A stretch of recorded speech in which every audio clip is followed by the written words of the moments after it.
Toto je Marcos z Barcelony. Mohol by to však byť ktokoľvek a kdekoľvek. To, čo sa mu stane, sa stáva každodenne v kanceláriách a domácnostiach všade na svete.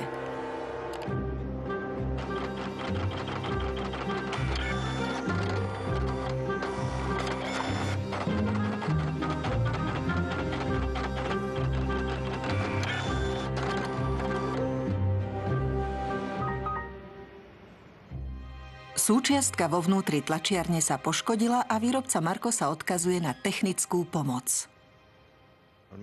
Technik môže problém diagnostikovať, ale už samo o sebe to stojí 15 eur. Náhradné súčiastky je totiž veľmi ťažko zohnať. Oprava sa vôbec neoplatí. Stálo by to okolo 120 eur. Za 40 eur si už kúpiš novú. Odporúčal by som kúpiť novú tlačiareň. Rozhodne treba kúpiť novú.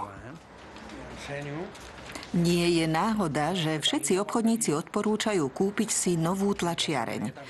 Keby Marcos súhlasil, stal by sa len ďalšou obeťou plánovanej zastaranosti, tajného mechanizmu poháňajúceho našu konzumnú spoločnosť.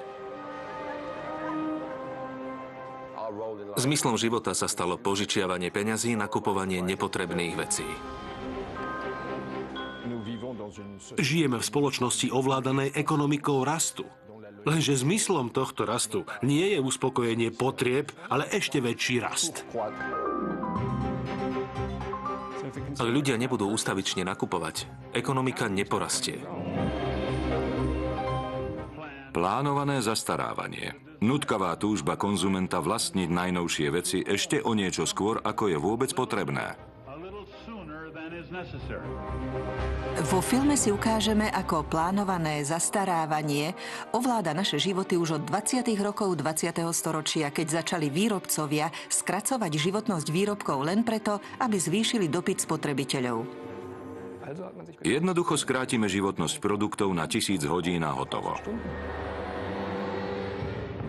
Ukážeme si, ako si návrhári a technici osvojili a prispôsobili nové hodnoty a ciele. Na rysovacích doskách sa začali navrhovať menej kvalitné veci. Tie veci si načasovali tak, že sú už zastarané už vtedy, keď za ne zaplatíš. Použi a odhoď. Ale nová generácia spotrebiteľov začala výrobcov spochybňovať. Dá sa vytvoriť životaschopná ekonomika, v ktorej by plánované zastarávanie neničilo životné prostredie? Budúce pokolenia nám nikdy neodpustia a určite sa dozvedia o životnom štýle vyspelých krajín založenom na plytvaní. Slovenská televízia uvádza dokumentárny film Žiarovková konšpirácia. Zamlčaný príbeh plánovaného zastarávania.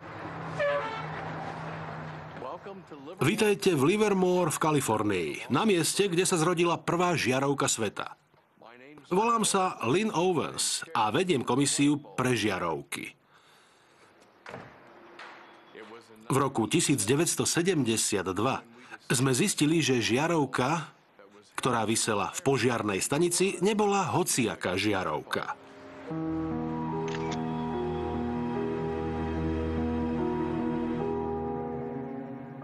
Žiarovka v požiarnej stanici v Livermore svieti nepretržite od roku 1901. Je len príznačné a ironické, že už prežila aj 2 webové kamery.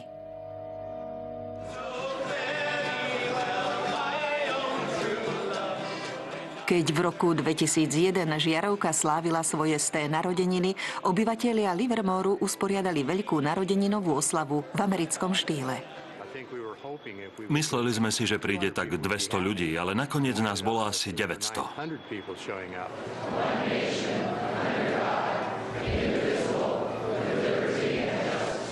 Asi by vám nenapadlo želať všetko najlepšie k narodeninám práve žiarovke. Ale naozaj sa to stalo.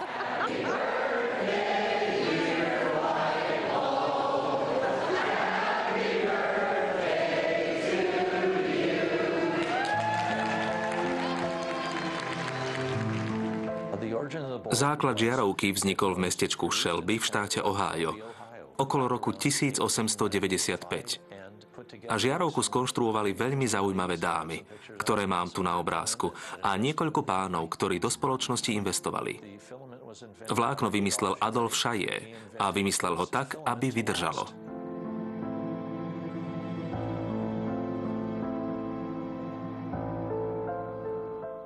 Ako je to možné? Neviem. Toto tajomstvo si so sebou zobral do hrobu. Chaillettovo tajomstvo večného vlákna nie je jedinou záhadou v dejinách žiarovky. Oveľa väčším tajomstvom je to, ako sa mohla obyčajná žiarovka stať prvou obeťou plánovaného zastarania. Štedrý deň roku 1924 bol veľmi výnimočný. V zadnej miestnosti jedného domu v Ženeve sa stretli páni v prúškovaných oblekoch, aby sa dohodli na tajnom pláne. Rozhodli sa založiť prvý celosvetový kartel, ktorý si dal za cieľ kontrolovať výrobu žiaroviek všetkých krajín a potom si rozdeliť koláč, ktorý sa nazýva Svetový trh. Kartel dostal meno Phoebus. Phoebus zahŕňal hlavných výrobcov žiaroviek v Európe a Spojených štátoch amerických a dokonca aj v kolóniách v Ázii či Afrike. Hlavnými cieľmi bola výmena patentov, kontrola výroby, no predovšetkým spotrebiteľov. Pre firmy je lepšie, keď spotrebiteľ žiarovky nakupuje pravidelne. Čím sú žiarovky kvalitnejšie a čím dlhšie svietia, tým väčšia je ekonomická strata a nevýhoda. Spočiatku sa výrobcovia usilovali zaručiť čo najdlhšiu životnosť žiaroviek. 21. októbra 1871 vyústili viaceré experimenty do výroby malej žiarovky s ohromnou výdržou. Jej vlákno vykazovalo veľkú stabilitu. Prvá žiarovka Thomasa Edisona v predaji od roku 1881 mala životnosť 1500 hodín. Do založenia kartelu Phoebus v roku 1924 výrobcovia hrdo propagovali životnosť až 2500 hodín a zdôrazňovali práve trvácnosť svojich výrobkov. A tak si vo Phoebuse povedali, prečo jednoducho neznížiť životnosť jednotlivých žiaroviek len na 1000 hodín.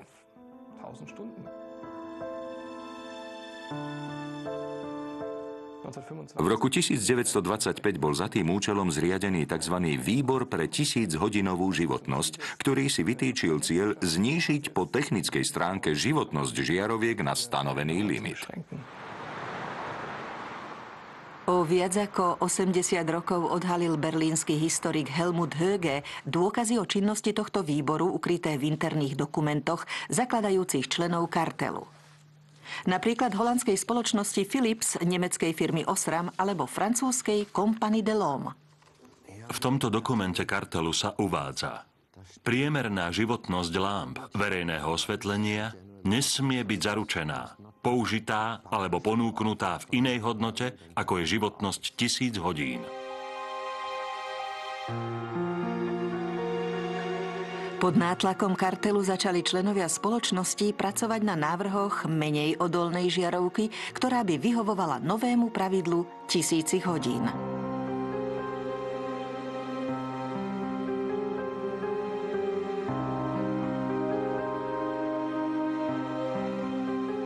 Výroba žiaroviek a dodržiavanie noriem výrobcami sa prísne kontrolovali. Jedno opatrenie napríklad spočívalo v zriadení skúšobnej rampy, na ktorej boli umiestnené pätice žiaroviek.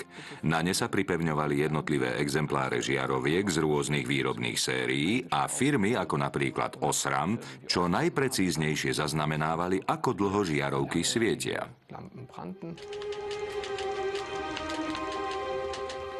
Kartel Phoebus svoje pravidlá presadzoval aj prostredníctvom prepracovaného byrokratického aparátu. Ak boli každomesačné výkazy mimo normy, pristupovalo sa k prísnym pokutám. Toto je pokutová tabuľka z roku 1929, ktorá zaznamenáva, koľko švajčiarskych frankov musia členovia kartelu zaplatiť ako pokutu, ak žiarovky svietia dlhšie ako napríklad 1500 hodín.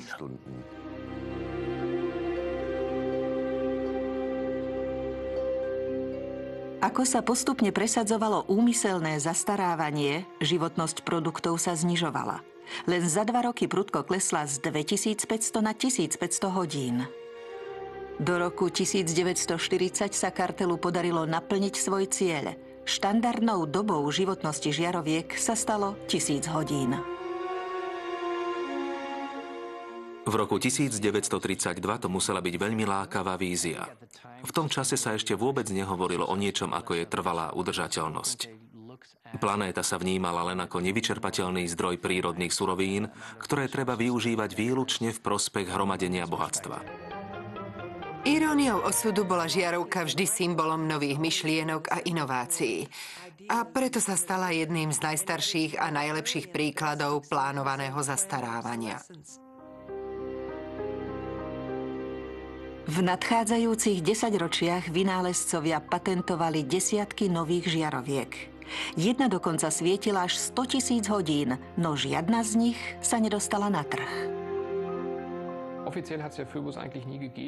Kartel Phoebus oficiálne nikdy neexistoval, hoci jeho činnosť nebola verejnosti celkom neznáma. Trik spočíval v ustavičnom menení názvu. Premenovali sa na Medzinárodný elektrický kartel a potom na niečo iné. Čo je dôležité, táto podstata je aj naďalej inštitucionalizovaná a existuje aj dnes.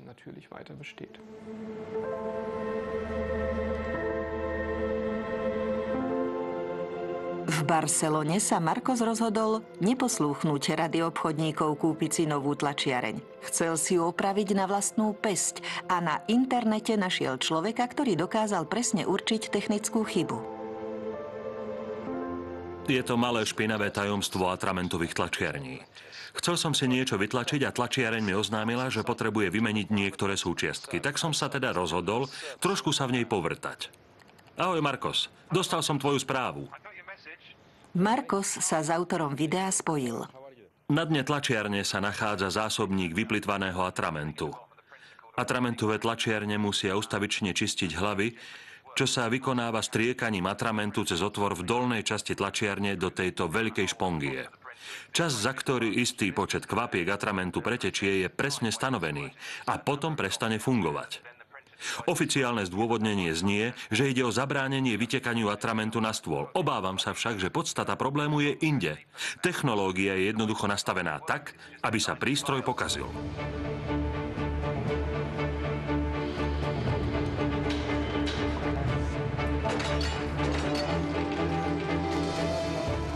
Plánované zastaranie sa objavilo paralelne s masovou výrobou vytváraním spoločnosti konzumu.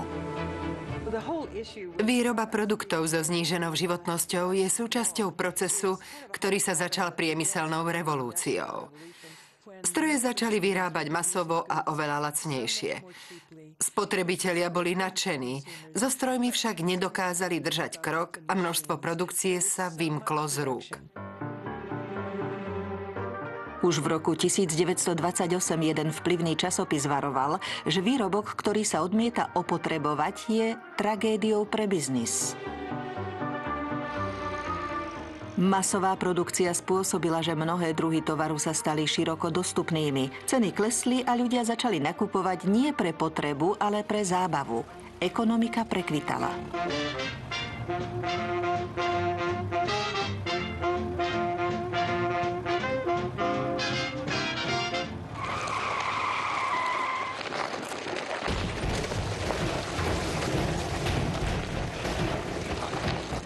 V roku 1929 utržil konzumný svet prvý šok, keď zrútenie burzy na Wall Street uvrhlo Spojené štáty americké do hlbokej krízy.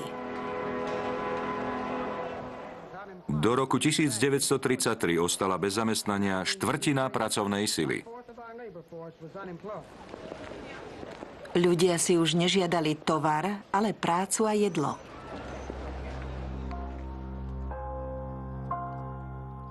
A potom prišiel z New Yorku radikálny návrh, ako opäť naštartovať zrútené hospodárstvo. Prominentný burzový maklér Bernard London navrhol ukončiť krízu právnym uzákonením povinnej politiky plánovaného zastarávania. Poprvýkrát sa tento koncept dostal na papier. Podľa Londonovho návrhu bude výrobok funkčný len počas záručnej lehoty a po jej uplynutí sa bude považovať za právne neexistujúci. Spotrebiteľ ho následne odovzdá vládnej organizácii, ktorá ho znehodnotí. Usiloval sa nájsť rovnováhu medzi kapitálom a prácou, tak aby pre nový tovar vždy existoval odbyt. Aby bol stále dopyt po práci a aby z toho zároveň profitoval kapitál. Bernard London veril, že povinným plánovaným zastarávaním sa budú kolieska priemyslu aj naďalej točiť, ľudia budú donekonečna konzumovať a všetci budú mať prácu. Giles Slade prišiel do New Yorku, aby o autorovi myšlienky zistil viac. Chce zistiť, či Bernard London presadzoval plánované zastarávanie len kvôli zisku, alebo či chcel naozaj predovšetkým pomôcť nezamestnaným. Toto je Dorothea Weitznerová. Pamätá si na stretnutie s Bernardom Londonom z rodinnej vychádzky z 30. rokov. Nehovorte mi, ktorý to je, ale je to zaujímavé. Áno, vyzerá naozaj veľmi intelektuálne. Stretli ste sa s ním v roku 1933. Mala som asi 16-17 rokov. Moji rodičia vtedy vlastnili Cadillac veľký ako vzducholoď. Mama šoférovala, otec sedel vedľa nej a pán a pani Londonovci na zadnom sedadle limuzíny. Otec navrhol, aby mi pán London vysvetlil svoju filozofiu. Bol to veľmi zaujímavý človek. V krátkosti mi povedal, že je to jeho návrh, ako zastaviť krízu. Boli sme vtedy v hospodárskom úpadku, dokonca väčšom ako dnes. Bol tou myšlienkou posadnutý podobne, ako dokáže byť maliar bytostne posadnutý svojim umením. V aute mi dokonca vyjavil obavy, že sa bojí, aby sa jeho myšlienka nevnímala ako priveľmi radikálna. Návrh Bernarda Londona napokon ostal bez povšimnutia. Zastarávanie sa ako právny záväzok nikdy neuviedlo do praxe. O 20 rokov neskôr, v 50. rokoch, sa myšlienka objavila znova, ale so zásadnou zmenou. Plánované zastarávanie nemalo byť spotrebiteľovi vnútené, ale sa ním mal nechať dobrovoľne zviesť. Plánované zastarávanie. Nutkavá túžba konzumenta vlastniť najnovšie veci ešte o niečo skôr, ako je vôbec potrebné. My v Amerike. Počuli ste hlas Brooksa Stevensa, apoštola plánovaného zastarávania v povojnovej Amerike. Výstredný priemyselný dizajnér navrhoval čokoľvek od domácich spotrebičov cez autá až k vlakom, vždy s ideou plánovaného zastarávania. V duchu doby vyjadrovali návrhy Brooksa Stevensa rýchlosť a modernitu. Aj dom, v ktorom býval, bol neobvyklý. Toto je dom, ktorý navrhol môj otec a v ktorom som vyrástol. Keď sa na predmestí staval, každý si myslel, že to bude nová autobusová stanica. Ničím sa neponášal na bežné obytné domy. Pri navrhovaní produktu otec vždy myslel najmä na to, aby obsahoval nejaké posolstvo. Neznášal nudné veci, ktoré v spotrebiteľovi nevzbudzujú žiadnu túžbu kúpiť si ich. Na rozdiel od niekdajšieho európskeho prístupu, keď sa pokúšali vyrábať čo najlepšie produkty, ktoré by vydržali večne, čo samozrejme znamená, že si kúpite úžasné svadobné šaty, v ktorých vás aj pochovajú a nikdy už nebudete mať nič iné, na rozdiel od toho chce Amerika docieliť, aby sa konzumentovi obľúbené predmety zunovali. Posunul ich do obchodov z druhej ruky a zadovážil si len najnovšie s najmodernejším možným vzhľadom. Brooks Stevens cestoval po celých Spojených štátoch amerických a v každom prejave propagoval plánované zastarávanie. Jeho prístup sa stal priam evanjeliom doby. S vďakou americkým návrhárom. Ženy, ale aj muži sa čoraz väčšimi zaujímajú o to, ako veci vyzerajú. Dychtivo sa nadchýnajú všetkým, čo je nové, krásne a moderné. Dizajn a marketing v konzumentoch vyvolával vždy novú túžbu po najnovších modeloch. Môj otec nikdy žiadnu vec nenavrhoval tak, aby zlyhala alebo z akejsi funkčnej príčiny v krátkom čase zastarala. Plánované zastarávanie je celkom na zodpovednosti spotrebiteľa. Nikto ho predsa nenúti ísť do obchodu a produkt si kúpiť. Robí to z vlastnej slobodnej vôle a voľby.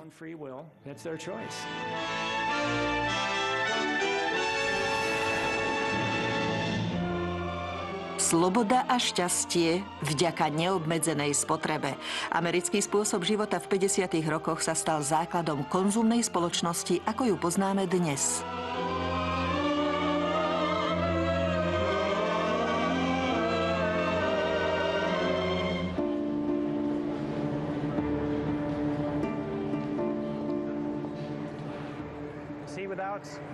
Bez plánovanej zastaranosti by takéto miesta vôbec neexistovali.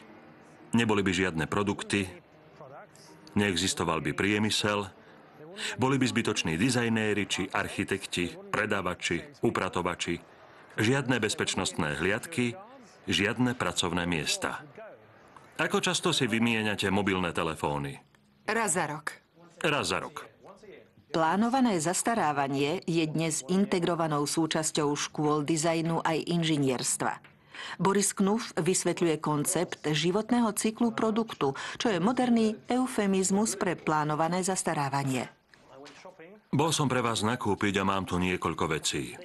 Panvicu, tričko, ďalšie tričko. Žiaci sa učia, ako navrhovať produkty pre svet biznisu, ktorý je ovládaný jediným cieľom, častým opakovaným nakupovaním. Nechám veci kolovať a vy mi poviete, po akej dlhej dobe sa podľa vás zničia a aká je ich životnosť. Návrhári musia rozumieť spoločnosti, pre ktorú pracujú. Spoločnosť sa rozhoduje na základe obchodného modelu, ako často si želá produkty a ponuku obnovovať, a táto informácia je návrhárom sprostredkovaná. Predmet musia na základe toho navrhnúť spôsobom, ktorý bude presne zodpovedať obchodnej stratégii klienta. Plánované zastarávanie je základom obrovského ekonomického rastu, ktorý západný svet prežíval od 50. rokov. Od tých čias sa stal rast svätým grálom našej ekonomiky. Žijeme v spoločnosti ovládanej ekonomikou rastu. Lenže zmyslom rastu nie je uspokojenie potrieb, ale ešte väčší rast, nekonečný rast, neobmedzená produkcia. A na zabezpečenie rastu produkcie je potrebné neprestajne zvyšovať jej spotrebu. Serge Latouche je známy kritik ekonomiky rastu a obšírne opísal jej mechanizmy. Tromi základnými nástrojmi sú reklama, plánované zastarávanie a úvery.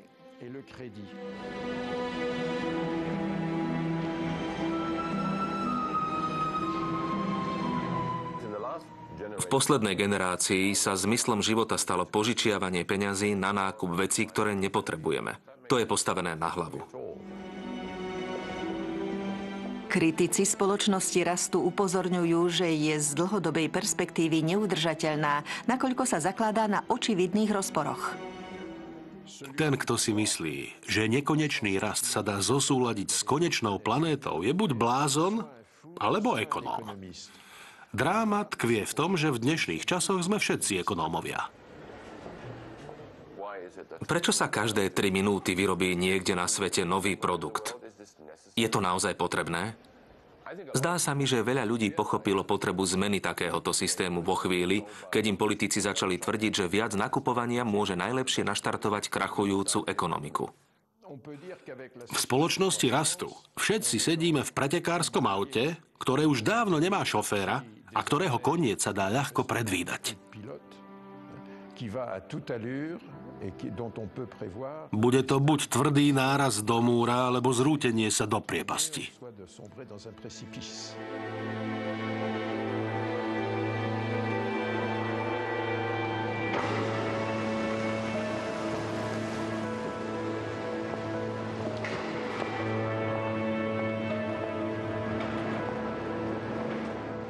Pri podrobnom prezeraní manuálov rôznych tlačiarní si Marcos uvedomil, že ich životnosť je stanovená výrobcami hneď od začiatku.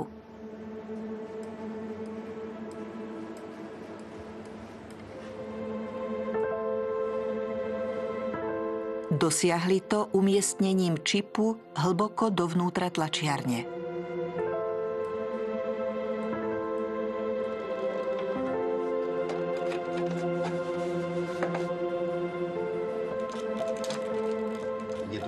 Našiel som čip, ktorý zaznamenáva počet vytlačených strán. A keď prekročí vopred stanovené množstvo, zablokuje tlačiareň, ktorá prestane fungovať.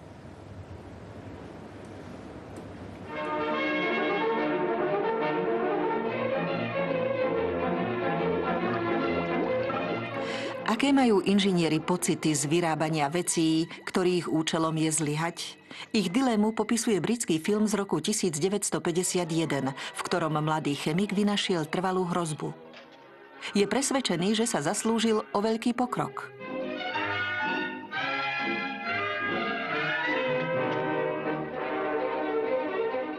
Jeho objav však zďaleka nepoteší každého a čoskoro sa musí dať na útek.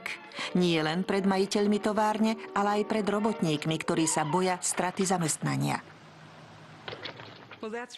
Pripomína mi to niečo, čo sa v textilnom priemysle naozaj stalo.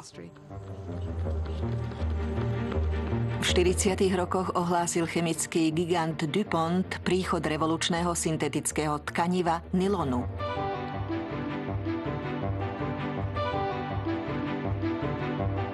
Dievčatá sa išli radosťou z nových trvanlivých pančúch zblázniť. Nadšenie však netrvalo dlho. Pred vojnou aj po vojne pracoval môj otec v spoločnosti DuPont na oddelení nylonu. A rozprával mi, ako ich skúšali pri výrobe pančúch. Muži mali pančuchy odniesť svojim manželkám či priateľkám, aby ich vyskúšali.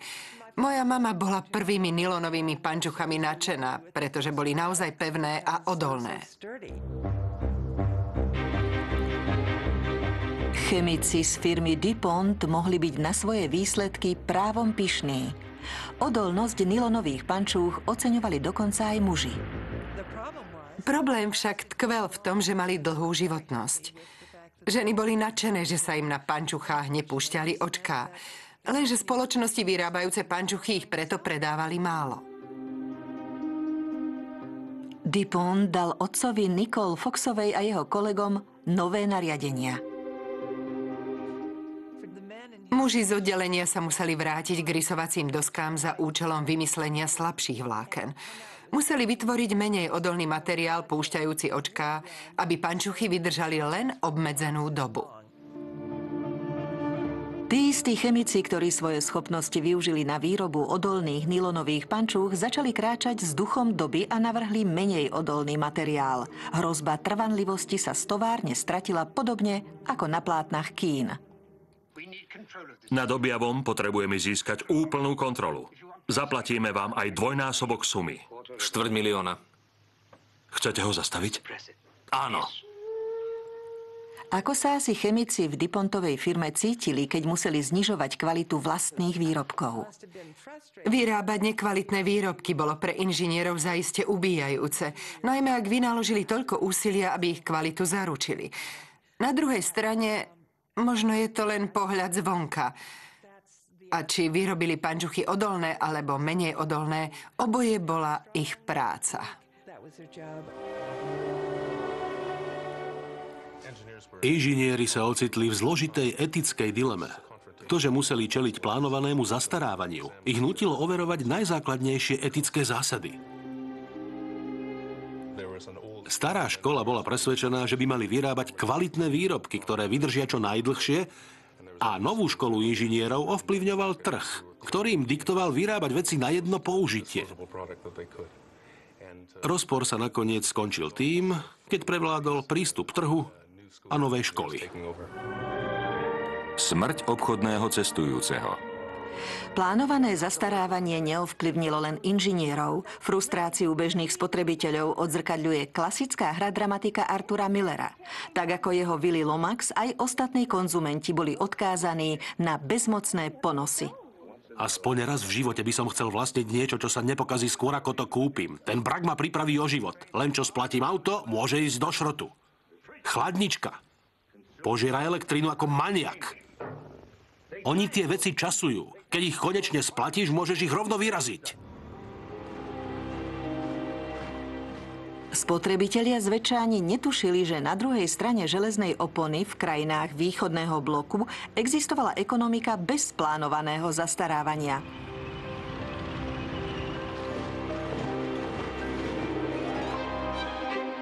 Komunistické hospodárstvo neovládal voľný trh, ale štátne centrálne plánovanie.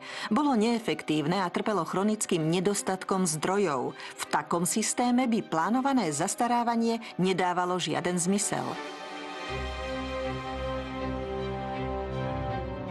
Bývalé východné Nemecko bolo najúspešnejšou komunistickou ekonomikou a oficiálne regulácie stanovovali, že chladničky a pračky musia fungovať minimálne 25 rokov.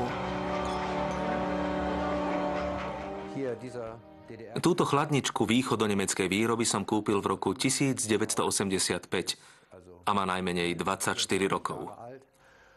Žiarovku som doposiaľ nemusel meniť. Takisto má takmer 25 rokov.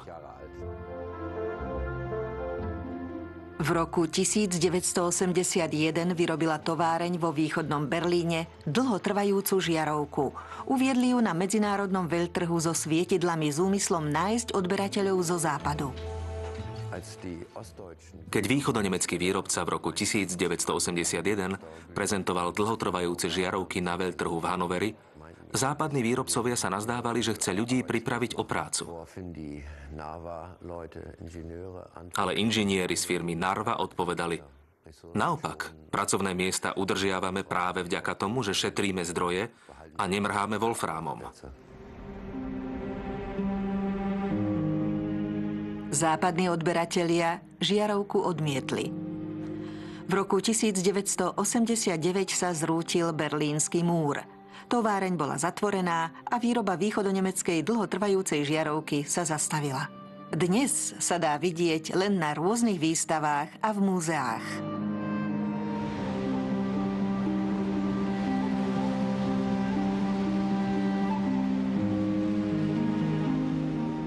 Po 2 desaťročiach sa konzumný spôsob života vymkol spod kontroly na východe, rovnako ako na západe.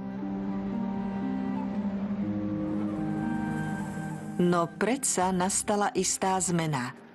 V ére internetu sa spotrebitelia rozhodli proti plánovanému zastarávaniu vzoprieť. Náš prvý film, ktorý mal ohlasy, bol film o iPodoch. Kúpil som si iPod za 400 či 500 dolárov a o 8 mesiacov, možno o rok, v ňom odišla baterka. Zavolal som do firmy Apple, aby mi baterku vymenili, ale podľa ich vtedajšej politiky som si vraj mal kúpiť nový iPod. Môžete si kúpiť nový. Apple neponúka pre svoje výrobky nové batérie? Nie. Nehnevalo ma ani tak to, že odišla baterka. Keď mi odíde baterka v telefóne Nokia alebo aj v počítači Apple, stačí ju vymeniť. Ale v iPode, ktorého hardware je taký drahý, ju nestačí vymeniť, treba kúpiť nové zariadenie. Môj brat Van prišiel s nápadom natočiť o tom film. Chodili sme po meste a na každý reklamný plagát propagujúci iPod sme nasprejovali nápis: baterka iPodov vydrží len 18 mesiacov a nedá sa vymeniť. Video sme zavesili na našu stránku a už po prvom mesiaci mala návštevnosť okolo 6 miliónov. Ľudia sa po nej išli potrhať. Právnička zo San Francisca Elizabeth Pritzkerová sa o videu dopočula a spoločne so svojimi partnermi sa rozhodla firmu Apple žalovať za krátku životnosť batérií iPodov. Pol storočia od prípadu so žiarovkou sa plánované zastarávanie opäť dostalo pred súd.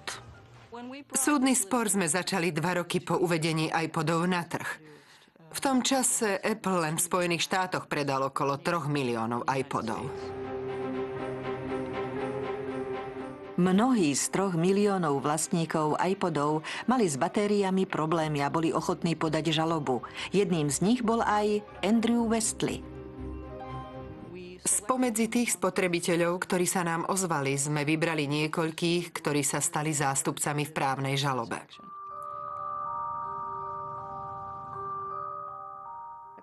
Išlo o spôsob právnej žaloby zakotvenej v právnom systéme Spojených štátov, podanú jednou alebo viacerými osobami, ktoré pred súdom vystupujú v mene veľkej skupiny osôb s rovnakým záujmom.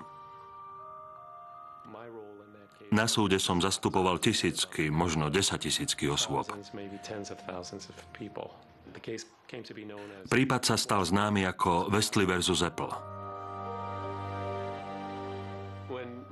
Keď moji priatelia a rodina zistili, o aký veľký spor ide, nazdávali sa, že sa zo mňa stáva tzv. Radikál, nový zástupca Erin Brockovičovej. V decembri 2003 sa Elizabeth Pritzkerová so žalobou obrátila na súd v okrese San Mateo, len pár ulic od riaditeľstva firmy Apple. Od firmy Apple sme si vyžiadali technické dokumenty týkajúce sa fungovania batérie v iPode. A dozvedeli sme sa veľa podrobností o jej konštrukcii či spôsoboch testovania. Vďaka tomu sme zistili, že konkrétny druh lítiovej batérie v iPodoch Apple bol skutočne navrhnutý tak, aby mal len krátku životnosť. Som presvedčená, že firma Apple úmyselne vyrába iPody podľa politiky plánovaného zastarávania.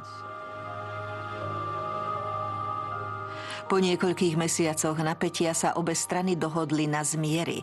Firma Apple zriadila službu výmeny batérií a záruku na iPody rozšírila na 2 roky. Žiadateľom bolo poskytnuté odškodné. Osobne ma veľmi znepokojuje najmä to, že Apple sa prezentuje ako mladistvá, progresívna, do budúcna hľadiaca spoločnosť, no pritom nedodržiavala environmentálnu politiku, ktorá by spotrebiteľom umožňovala produkty recyklovať alebo likvidovať adekvátnou cestou. To si skutočne protirečí s ich oficiálnym posolstvom.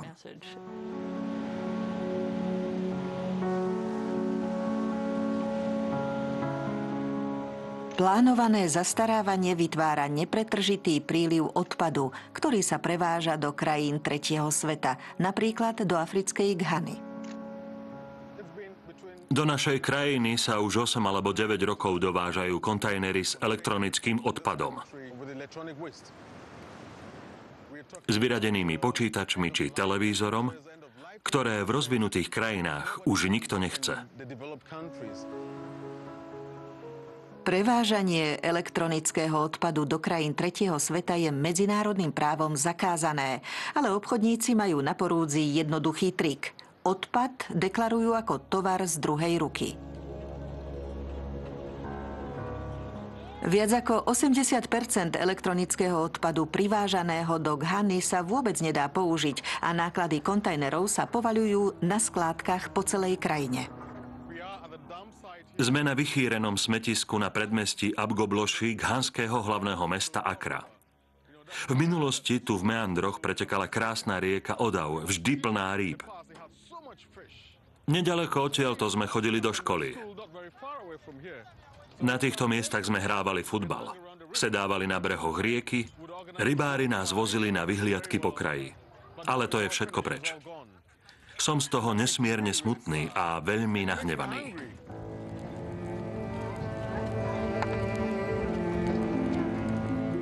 Dnes sa tu po škole žiadne deti nehrajú.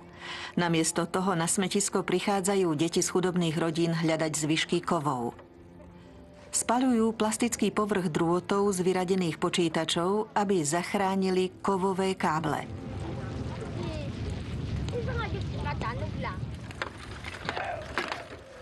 A čo ostane, Preberajú najmenšie deti, spokojné aj s tými kúskami kovu, na ktoré staršie deti zabudli.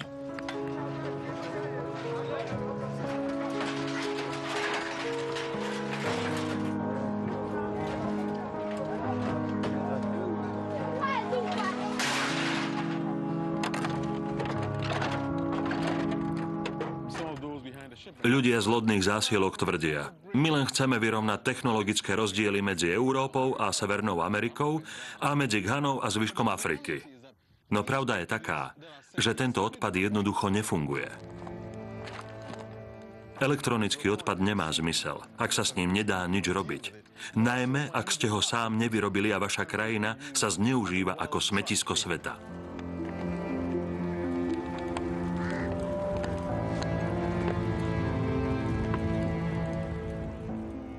Odpad, ktorý bol počas industriálnej éry tak dlho ukrývaný pred našim zrakom, priamo vstupuje do našich životov a už sa tomu nedá zabrániť. Hospodárstvo založené na plytvaní je na konci s dychom. Odpad už niet kam presunúť. Postupne sme si uvedomili, že naša planéta to nemôže znášať do nekonečna. Naše prírodné a energetické zdroje nie sú nevyčerpateľné. Budúce pokolenia nám nikdy neodpustia a určite sa dozvedia o životnom štýle vyspelých krajín, založenom na plytvaní. Všade na svete ľudia začali proti plánovanému zastarávaniu bojovať. Mike Anane začal tam, kde sú koneční adresáti. Podstatné je mať dostatok informácií. Tu skladujem elektronický odpad označený štítkami výrobcu. Napríklad tu sa uvádza AMU centrum v západnom Sielande. Je to v Dánsku. Toto pochádza z Nemecka. Len nám to sem vysypali. Westminster College. A tu je Apple. Spoločnosť, ktorá sa všade prezentuje tak náramne ekologicky. A pritom nám sem vyváža svoj odpad. Vytvoril som si databázu so štítkami, kontaktnými adresami a telefónnymi číslami spoločností, z ktorých pochádza elektronický odpad vyvážaný na skládky v Ghane. Zo zbierané informácie Mike zamýšľa predostrieť ako dôkazy v súdnom procese. Musíme konať. Zodpovední musia byť za vyvážanie odpadu do Ghany potrestaní.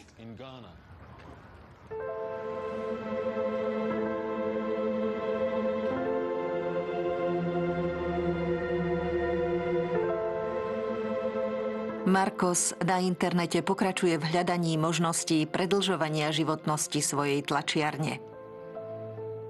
Objavil ruskú stránku, ktorá zadarmo ponúka softvér so špeciálne vyvinutým čipom. Programátor dokonca otvorene vysvetľuje svoju osobnú motiváciu. Tlačiarne sa kazia, lebo sú nekvalitné. Nekvalitný model vyhovuje biznisu, nie však užívateľovi a životnému prostrediu. Môj softvér vychádza v ústrety spotrebiteľovi tým, že umožňuje vymeniť opotrebovanú atramentovú podložku. Marcos nevie, čo si má myslieť, ale softvér si napriek tomu stiahne. John Takara bojuje proti plánovanému zastarávaniu z malej francúzskej dediny tým, že ľuďom pomáha nachádzať nové, alternatívne obchodné a dizajnové stratégie z celého sveta. Vo všetkých chudobných krajinách si ľudia celkom prirodzene veci opravujú sami.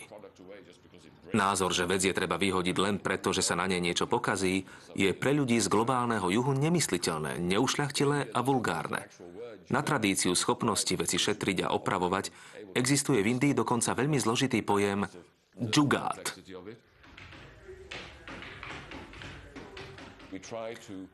Vyhľadávame ľudí, ktorí sa na projektoch podieľajú aktívne, nielen abstraktne rozprávajú o tom, ako je všetko zlé a čo by sa malo zmeniť.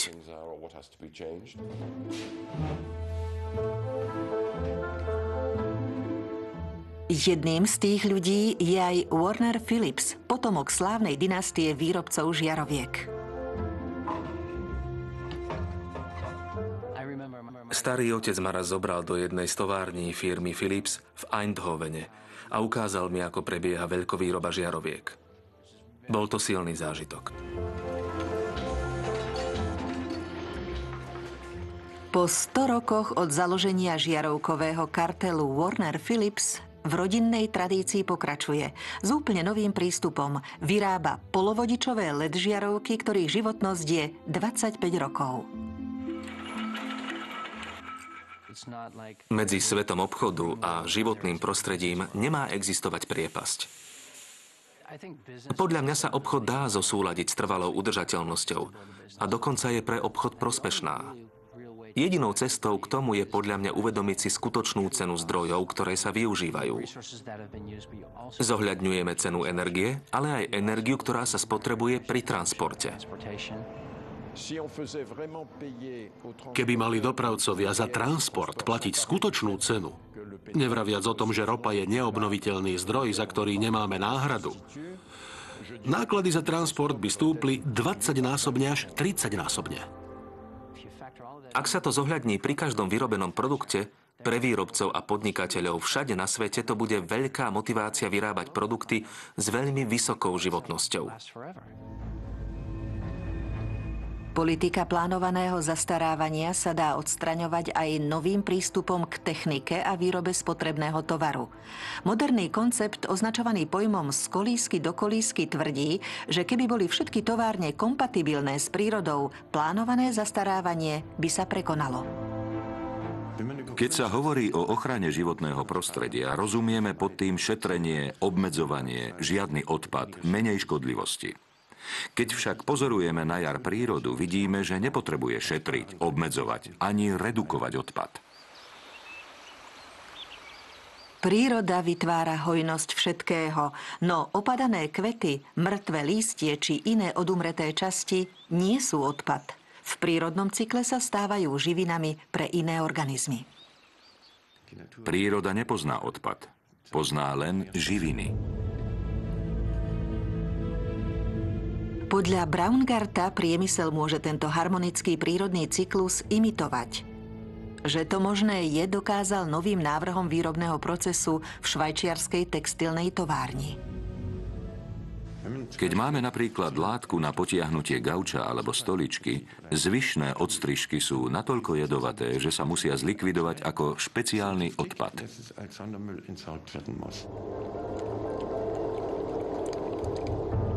Michael Braungart zistil, že v továrni sa bežne používali stovky vysokotoxických farbív a chemikálií.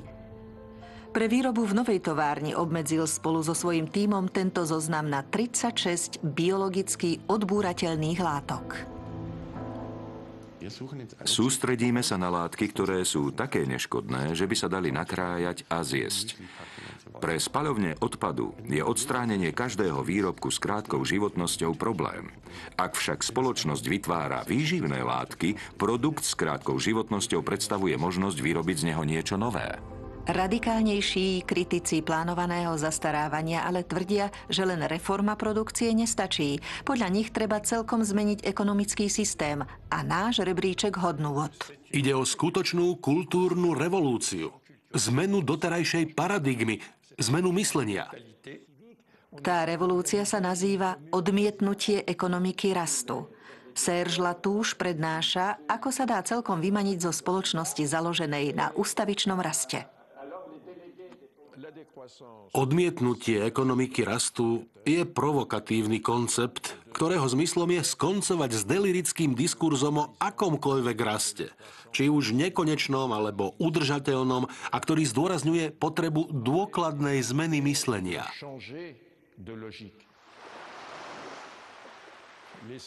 Podstata odmietnutia ekonomiky rastu sa dá vystihnúť slovesom znižovať.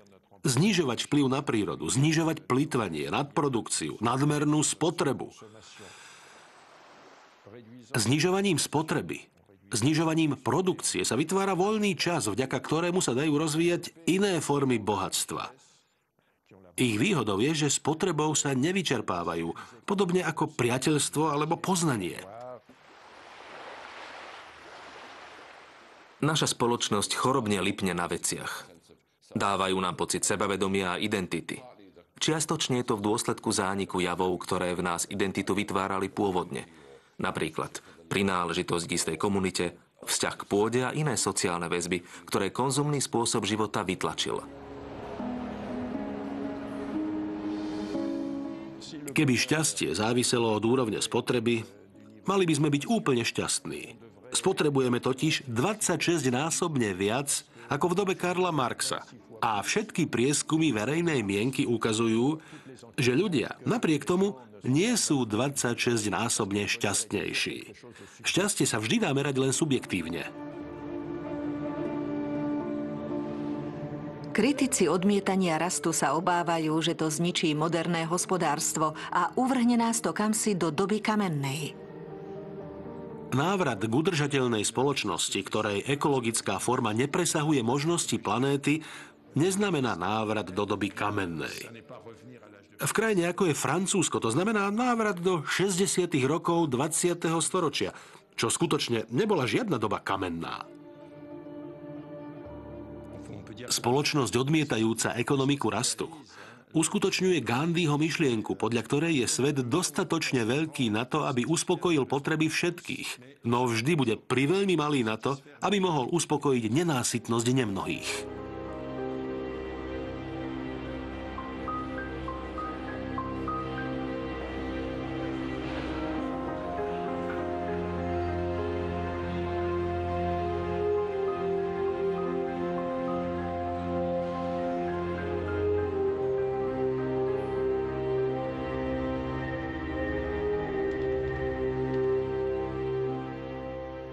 Marcos si do počítača nainštaloval bezplatný ruský program.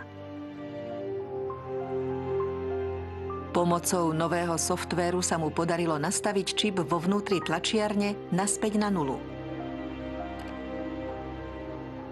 Tlačiareň sa v tom okamihu odblokuje.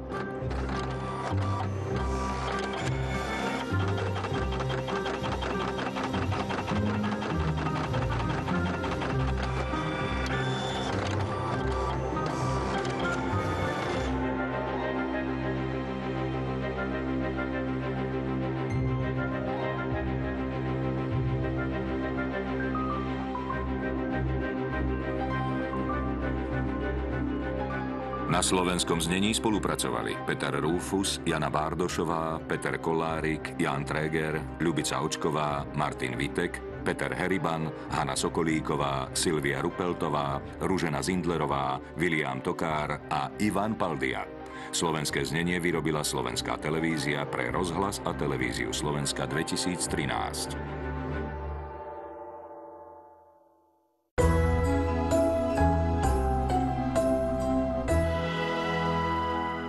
Medzi novinkami zo slovenských javísk vám tentoraz predstavíme aj kontroverznú inscenáciu, z ktorej pobúrení diváci odchádzajú počas predstavenia.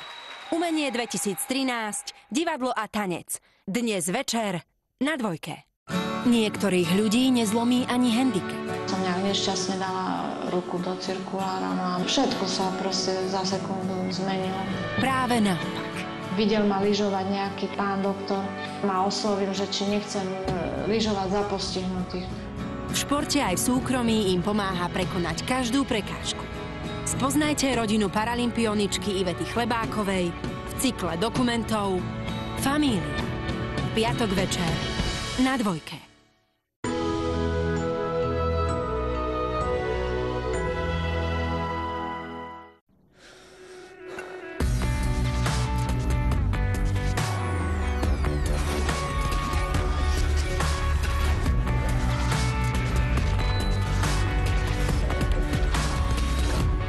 Basketbalistky Good Angels podporujú Štengl, konzultačná spoločnosť pre samosprávu, Slovanet, rýchlejší internet, Chemkostav Michalovce, staviame na pevných základoch, Koft, partnerstvo s dlhodobou tradíciou a S-Guard, bezpečnosť na prvom mieste. Sú dni, kedy ide o život. Využite dni srdca a 15. a 16. marca si nechajte zmerať kód zdravého života, aby ste svojmu srdcu vedeli včas pomôcť. Hliadky zdravia po celom Slovensku vám v rámci projektu Most prinášajú Slovenská nadácia srdca a Slovenská kardiologická spoločnosť. Banskobystrická štátna opera uvedie originálne spracovanie jedného z najväčších titulov ruského hudobného umenia. Piotr Ilič Čajkovský, Eugen Onegin. Na príprave svetoznámeho príbehu o nenaplnenej láske sa podieľal ruský inscenačný tím. Operná dráma Eugen Onegin v hudobnom naštudovaní